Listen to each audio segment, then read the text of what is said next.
L'ONG ADD, Action pour un développement durable, a été créée en 1998. L'organisation travaille avec les gens afin d'améliorer leurs conditions de vie et favoriser leur autonomie en intervenant dans les domaines de la sécurité alimentaire et de l'éducation dans une perspective de développement durable.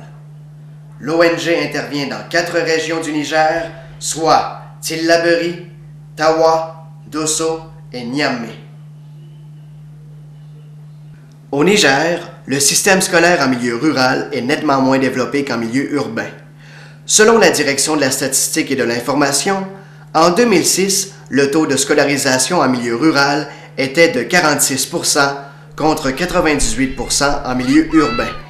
Les institutions scolaires en milieu rural sont beaucoup plus nombreuses à vivre dans une situation précaire. Ces dernières sont souvent défavorisées en mobilier et en manuel, en plus d'être construites en matériaux temporaires. Ici, à Lugabanda, un village situé dans le département de Saï, ADD intervient depuis 2001 afin d'aider la population à améliorer la qualité du milieu scolaire. Ali Bouraïma Diallo, secrétaire général de l'organisation ADD, fait en quelques mots la synthèse des réalisations exécutées dans le village. Parmi les réalisations de l'ONG ici à Lugabanda, on peut noter la construction d'une salle de classe en matériaux définitifs, l'équipement de la classe en mobilier et fournitures scolaires, la construction d'un bloc de 3 latrines, la construction d'un magasin de stockage de céréales, la mise en place d'un fonds d'approvisionnement et diverses formations au comité de gestion. Afin d'assurer la réalisation de projets sérieux et structurés comme ceux réalisés à Lugabanda, l'ONG ADD suit un protocole d'entente. L'ONG ADD signe dans la mise en œuvre de ces activités un protocole d'accord avec les bailleurs de fonds. Et dans ce protocole, il détermine le rôle de chacun, c'est-à-dire le rôle du bailleur de fonds et le rôle aussi de l'ONG. Donc après avoir signé ce protocole d'accord, l'ONG signe un autre protocole d'accord avec les communautés bénéficiaires du projet. Et dans ce protocole, là aussi, l'ONG détermine les engagements qu'elle fera au cours de l'exécution et les communautés bénéficiaires aussi déterminent leur contribution dans la mise en œuvre des activités. Dans la mise en œuvre de ce projet, ce sont des communautés qui ont apporté l'eau, le sable, le gravier et la main-d'œuvre non qualifiée. Il est très important pour nous d'impliquer les communautés à chaque étape de l'exécution de ce projet pour qu'ils puissent s'approprier de leurs actions. Donc l'ONG a aussi sélectionné une entreprise spécialisée dans la construction de bâtiments pour la réalisation de ce bâtiment. En dehors de ça, l'ONG a affecté aussi un technicien qui a pour rôle d'effectuer les suivis techniques. Saïdou Amadou, directeur de l'école primaire de Lugabanda, explique les avantages d'un bâtiment scolaire en matériaux définitifs.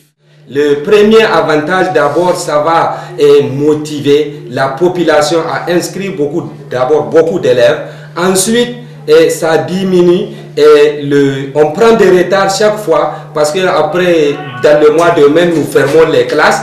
Quand nous sommes dans les hangars, on ferme les classes à partir du mois de mai. Avec les classes de matériaux définitifs, on va jusqu'en juin, jusqu'en fin juillet, il n'y aura pas de problème.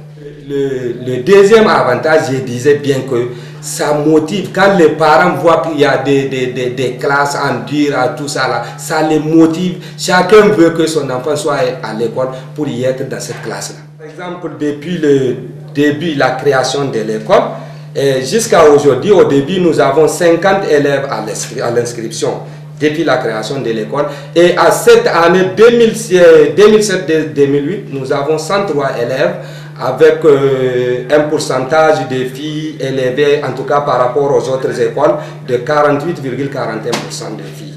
Donc déjà, avec la fréquentation des filles, qui est préconisée par l'État nigérien d'ailleurs, je pense que nous sommes en avance sur les autres écoles. Conjointement à ce projet de nature scolaire, ADD a installé dans ce village une banque céréalière gérée par un groupement féminin.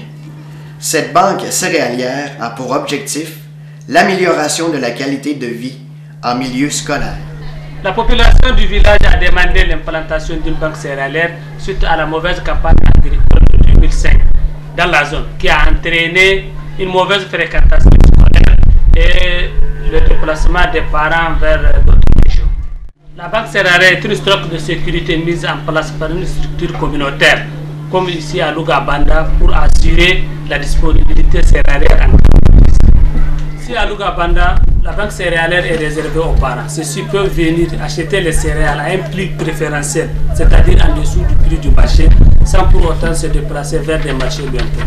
Le stock est renouvelé après chaque session de vente pour permettre la disponibilité des céréales en cas de période difficile.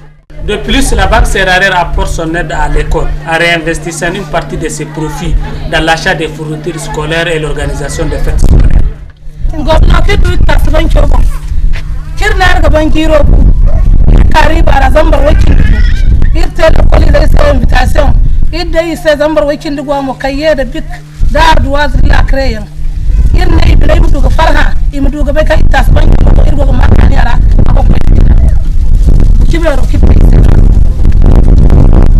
Le premier avantage de la banque céréalière au niveau de notre école, c'est d'abord la diminution de l'absentéisme, l'abandon massif des élèves à un moment de l'année. Par exemple, quand il arrivera des périodes de disette, où maintenant les élèves vont s'absenter parce qu'il y a manque de nourriture dans le village. Au lieu que maintenant les parents se déplacent ou on envoie l'enfant dans un autre village pour payer peut-être une tâche de 1000 ou de quelque chose, ils trouvent ça sur place maintenant. Donc ça diminue l'abandon et l'absentéisme des enfants. Pour l'école, nous avons reçu pour l'année 2005-2006 un appui de 150 000 francs CFA pour l'achat de fournitures et l'entretien des classes, ensuite la construction des hangars, donc de nouvelles classes et la réparation des tables.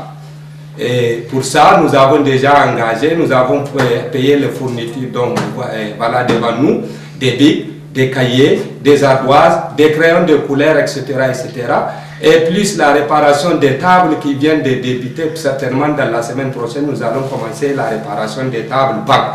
Et nous avons déjà construit les 2 hangars qui représentent les 2 classes pour le CI et le CE2.